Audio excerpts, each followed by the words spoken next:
Good morning, everyone. I am presenting my work on elucidation of genetic defects and DNA methylation patterns in etiopathogenesis of CVID, which is the commonest primary antibody deficiency due to the failure in the B cells to differentiate into the memory cells and antibody secreting plasma cells. It predisposes the individuals to develop a lot of infectious as well as non-infectious manifestation like enteropathy and lymphoma. The diagnosis is made after 4 years of age in the absence of T cell deficiency or any other secondary cause with the clinical conditions and the presence of reduced serum immunoglobulins and B cell dysfunction. The cause remains highly unknown. In a large proportion of the patients, only 30% of the patients have been known to have single gene defects. Management is strictly based on the immunoglobulin replacement therapy lifelong.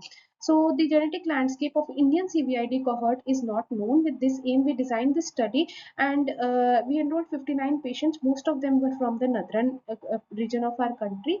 There was male preponderance seen and there was early onset of the disease with less than 20 years of age, and this cohort witnessed a diagnostic delay higher than that reported in Iran and Europe.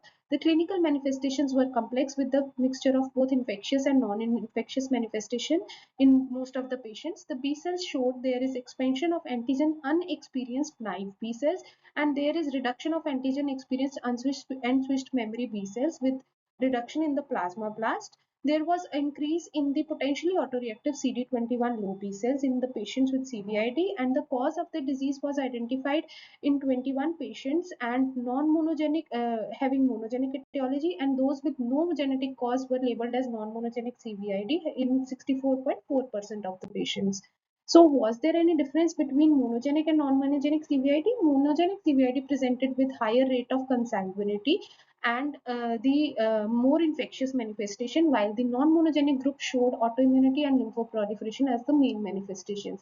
The B cell dysfunction was common in both the groups.